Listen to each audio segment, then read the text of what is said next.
Stephen. I'm the founder of Stephen Webster. Our mission toward more sustainable business practices has been with us for a very, very long time. From sort of starting as an apprentice to now, which has been about 46 years, I think I've become very aware of our impact on our planet, on people, and the importance that our consumers are informed about the things that we do in order to make something that they end up wearing. My name is Arizona Muse, and I've been a model for about 13 years now. About 6 years into modeling, I had a realization. I was like, I don't know where these clothes are from. And this, for me, opened up a whole new world of learning and understanding. And the biggest surprise for me was that I realized all of our clothes are grown in soil.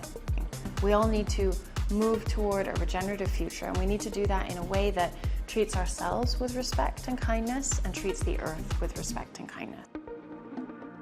Okay, Stephen, let's talk about the difference between now and then. Then being the beginning of each of our journeys, when we started to realize that sustainability was really important to us. No one wanted to talk about it. What was that like for you? I think you know the answer to that one. Yeah, no one was talking about anything, but I think the first time that I thought I need to know more about where something came from was when this whole term of conflict diamonds started to exist. I was aware that I needed to know more about where my diamonds were coming from. And I think that was the start, if you like, of probably my industry having to look at itself. When I first went in a gold mine, I went 2 miles into a gold mine. The person who had taken me was from an NGO called Solidaridad. You often get somebody who will do something first in order for fair trade to come in and apply their kind of educational practices. And so they said, look, he's this good that he's here because he's going to go back and talk about your life in this mine. So then they all started shaking my hand down the mine. And, you know, sort of like it was an amazing experience actually. One of the things that's very, very special to me is my annual pilgrimage to Tucson. I call it the greatest show on earth, you know, because it's the one place that anybody can go. They don't have to be in the jewelry industry. If you're not able to go to a mine, which most people don't, let's face it, it's as close as you get to seeing what goes on. There's communities that are, of course, they need that mine. The more that those people become your community, the more you want to make sure that everything's sustainable all the way along. I'm now dealing with the sons of the people that I dealt with, you know, the first time round. So you really have got the full picture. And some of these are the stories that also need to be shared because they're not, you know, just because it's a mine, it's not all negative. You know, the human side of it can be really positive. Yeah. So tell me more about your supply chain. Well, our supply chain is amazing. Because of the intricacy and techniques required to make fine jewellery, our enamel are only enamels. An engraver usually just engraves, you know, a stone cutter just cuts stones. So it's a network. We try to do as much as we can in the UK. It's more and more and more difficult. Most people know within Europe, this sort of idea of being craftspeople has gone out of favour. I don't know why, but it's not. It's a shift away. So we've got a supply chain that's quite global, but I'm very much in touch with my supply chain myself, and my production team are, my head designer, and some of them we've worked with for, you know, maybe 25 years that provide amazing products. Part of the sustainability drive is that, of course, they have to adhere to the same sort of framework that we do. So we're now going to audit them, which we've let them know that anything that's an issue, we want to help with. So we're not just going, you got to do that, and if you don't do it, we're not going to work with you. Right, it's not a strike-off exercise. No, it's not. It's just part of continuing the relationship. Bringing in guidance and having sounding boards and being, as we've been talking about, it's a really intricate journey and conversation.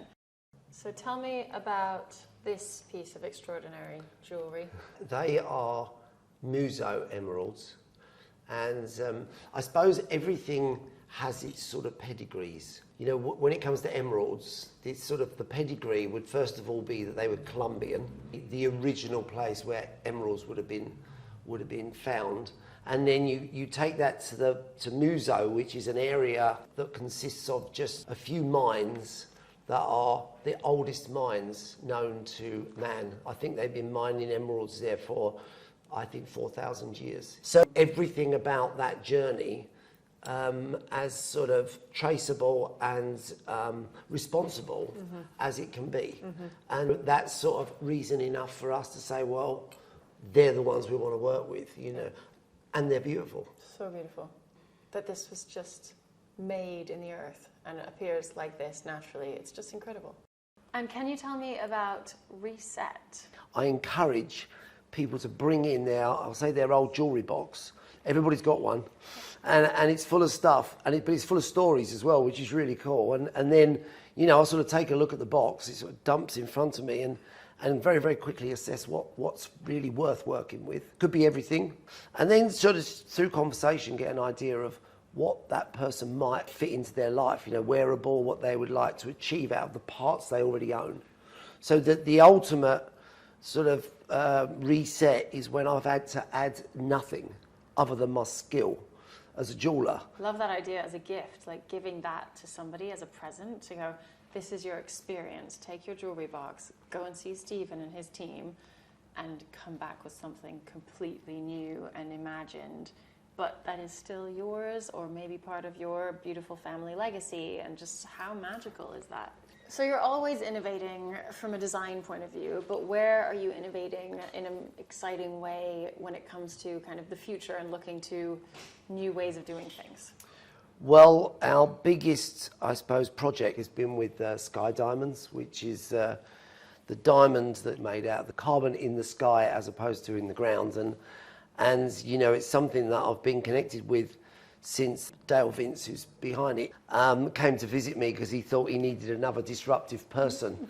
And that just sounded like, okay, I've got to be part of this. You know, this is a future.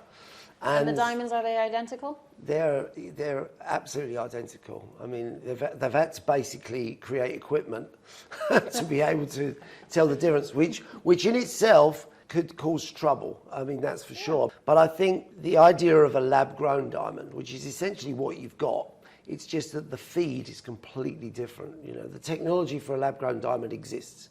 But this project had that extra bit, which was this sort of carbon capture and the feed-in, which was all renewable energy. And I thought that's something that's really sounds exciting. So that was like 8 years ago. So we worked a lot on what that collection might look like. And I'm excited that we were the first. Yeah. And they're made in Stroud, which I love because that's sort of... Love Stroud. It's only a train journey away from me. There's not many gems that I get only a train journey, like 2 hours into the sort of the middle of England. So they're called the high impact hoop because they look like something that's collided into something else. They do. And there's a bit of humour in that because, you know, these are made of sky diamonds, so there is a way less impact on the planet by them being a sky diamond.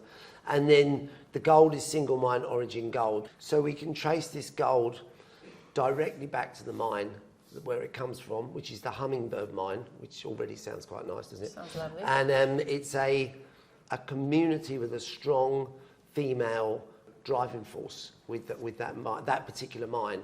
So I think from that, the combination of the Sky Diamonds, the single mine origin gold, you know, that's a very traceable product for us, a guaranteed. Yeah. And we have with it a backstage passport. I love that that's what you call it.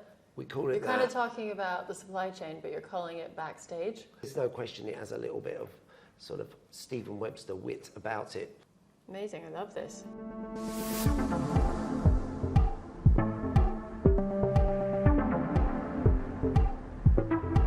I joined the business 5 years ago, and I'm so proud that I can contribute to the business that my father has founded based on impeccable craftsmanship and actually secretly sustainability along the way, and he didn't even realize it. Future-proofing isn't just about protecting what we have. It's about being innovative and adapting, making sure that we care about our environment and all the people involved every step of the way without compromising the craftsmanship and the creativity, which is what we stand for.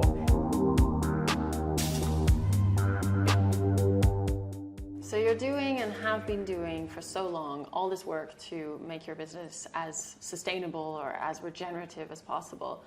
How do you find it when you're communicating this internally within your team? Within our company, you know, we've made a lot of progress that it doesn't matter what the role is within the company, but people also have access to that knowledge, not just the people who are sort of consumer facing. 4 years ago, we started a green team. And the green team is, I think, got 12 members. We're only a team of 30, so nearly half are in the green team. And then that culturally has gone right to every member of the team, not just the green team, but our team. This is an amazing model. It really is, because quite often I see that a business will hire or promote someone from a different department into head of sustainability. And those people, as good as they are and as knowledgeable as they are, I speak to them and they often feel, oh, well, I can't really do anything. I think your model of really putting sustainability throughout every department, through many different people within the team, is so much more effective. One of the greatest achievements that I feel is achieving our science-based target initiative through our net zero pathway.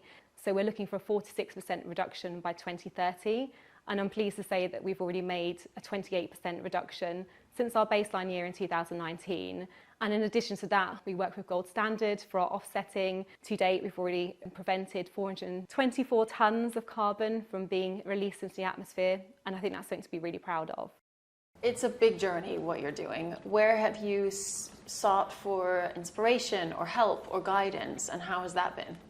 So I think sort of 2016, I actually came across Positive Luxury. I was at something, and it was actually, I think it was part of British Fashion Council event, and Diana from Positive Luxury was on the panel.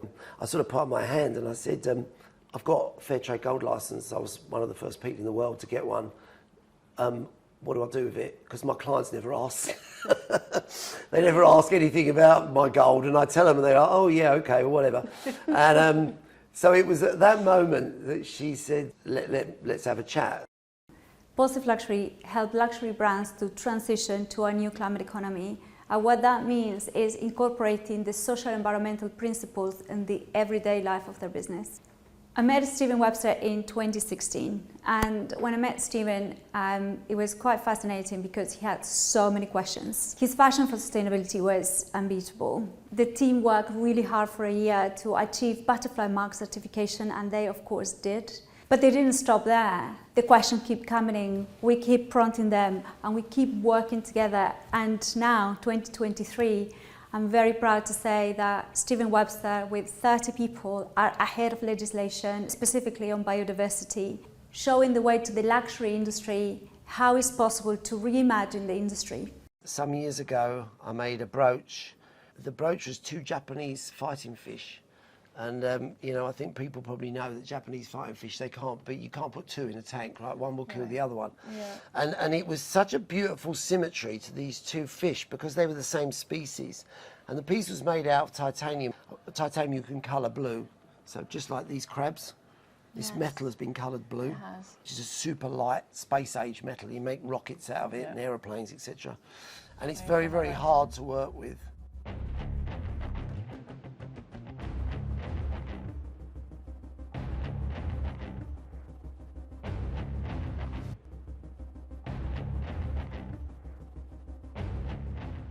Never loved jewelry more than I love it now. Okay, excellent. After spending this day with you, I feel so connected to jewelry. I feel so connected to the people who made this, to the places where they came from, all the different bits, because everything is, what I'm understanding, from so many different places, and it all comes together in this beautiful story.